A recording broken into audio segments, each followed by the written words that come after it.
Tes blocages ne viennent pas de ton enfance comme tu le crois, mais de tes croyances. Je vais t'expliquer ça très simplement. Un enfant, il est libre. Si tu te souviens ou si tu en as autour de toi, tu le vois. Un enfant, il ose. Un enfant, il essaye. Un enfant, il est détaché du regard des autres, tu vois. Il va tomber, il va se relever. Il va pas réussir à prendre sa fourchette ou sa cuillère, il va retenter. Il va tenter en fait les expériences en étant peut-être vexé vis-à-vis de lui-même, mais il va pas s'empêcher de faire et de refaire jusqu'à réussir à parler, à compter, à faire du vélo, etc. Quand tu deviens un ado, alors même bien avant, mais ado, ça vient encore plus se cristalliser. Tu es conditionné absolument par tout ce que l'on va penser de toi. Tu as peur d'être rejeté, tu as peur d'être abandonné. Tu as déjà tes blessures d'enfance qui se sont créées en fait. Donc du coup, tu es conditionné et tes comportements, si tu n'as pas travaillé sur ton amour, ton estime de toi, ton comportement va être adapté à ce que tu crois qu'on va dire. Donc tu vas porter un masque social, tu vas agir d'une certaine façon. Il y a des choses que tu as envie de faire que tu ne vas pas faire de peur de ce que l'on va penser de toi. Il y a peut-être une activité que tu aimes bien mais où tu vas te dire « Ah ben non, ça c'est has-been, je le fais pas ». Tous ces conditionnements-là qui naissent dans ton adolescence. Et en fait, quand tu es adulte, tu as deux choix qui se manifestent à toi.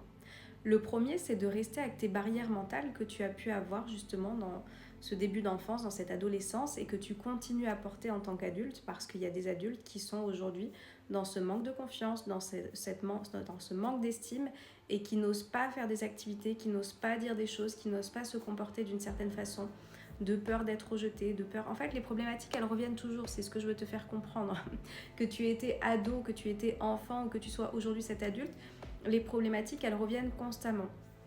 Donc la question, c'est que faire pour sortir de ça? C'est ça qui est intéressant.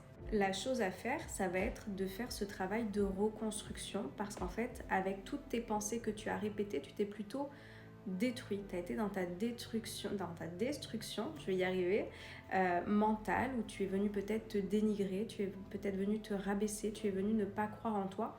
Et tout ça t'a fait perdre beaucoup de points dans ton estime personnelle, dans ta confiance, etc. Et ton rôle en tant que cet adulte responsable que tu es, c'est de retrouver cette liberté d'être, cette liberté d'oser, cette liberté de tenter de nouvelles expériences, cette liberté que tu t'es empêché d'avoir parce que tu avais toutes ces barrières mentales sur tes croyances. Je m'appelle Océane, je suis accompagnatrice dans le développement personnel. Je t'accompagne justement, ça porte son nom. Je viens faire des pas avec toi pour que tu puisses te déconditionner et retrouver ce pouvoir que tu as à l'intérieur de toi. Parce qu'en fait, une fois que tu es adulte, cette lumière qui s'est éteinte pour n'importe quelle raison que ce soit, il est grand temps en fait de la rallumer.